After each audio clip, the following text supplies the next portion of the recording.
अस्सलाम वालेकुम dear students.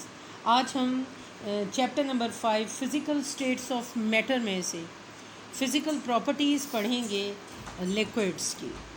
इससे पहले हम पढ़ चुके हैं लिक्विड की प्रॉपर्टीज़ में से इवेपोरेशन, वेपर प्रेशर, और आज हम पढ़ेंगे बॉइलिंग पॉइंट। बॉइलिंग पॉइंट को उर्दू में कहते हैं नुक्ता-ए खौलाव। क्या है ये? The temperature at which the vapor pressure of a liquid becomes equal to atmospheric pressure or some other external pressure. That temperature is called the boiling point. Boiling point वो दर्जा हरारत है जिस पर किसी लिक्विड का वेपर प्रेशर एटमॉस्फेरिक प्रेशर के बराबर हो जाता है या कोई और ऐसे एटमॉस्फेरिक प्रेशर के अलावा कोई और जो है आर्टिफिशियली अप्लाइड प्रेशर हो, तो वो टेम्परेचर कहलाता है बॉइलिंग पॉइंट। वाटर का बॉइलिंग पॉइंट 100 डिग्री सेल्सियस है जब atmospheric pressure 760 millimetre of mercury होता है। In this experiment we can watch the boiling point of the water. The bubbles of the water are coming out in the form of the vapors. This is called the boiling point when vapor pressure of a liquid become equal to the external pressure, which is termed as the boiling point. These vapors are indicating the boiling point होता है। एक important statement जो boiling point के बारे में है वो ये है, boiling point is directly proportional to the external pressure और any applied atmospheric pressure. Water का बॉइलिंग पॉइंट 100 डिग्री सेल्सियस है जबकि वाटर का बॉइलिंग पॉइंट 71 डिग्री सेल्सियस है at the surface of Mount Everest.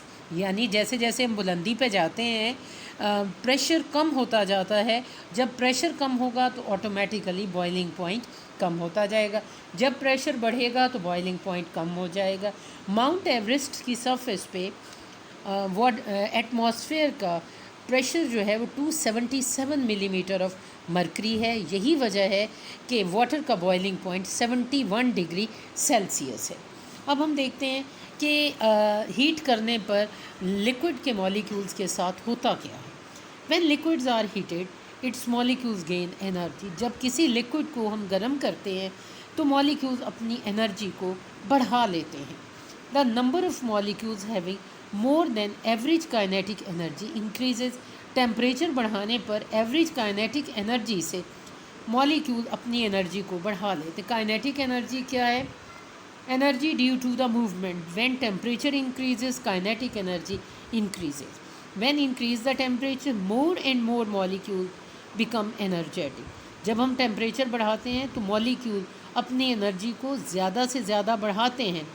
कितना बढ़ाते हैं? Enough to overcome the intermolecular forces. इतना बढ़ा लेते हैं कि वो इंटरमॉलिक्यूलर फोर्सेस पे ओवरकम करते हैं।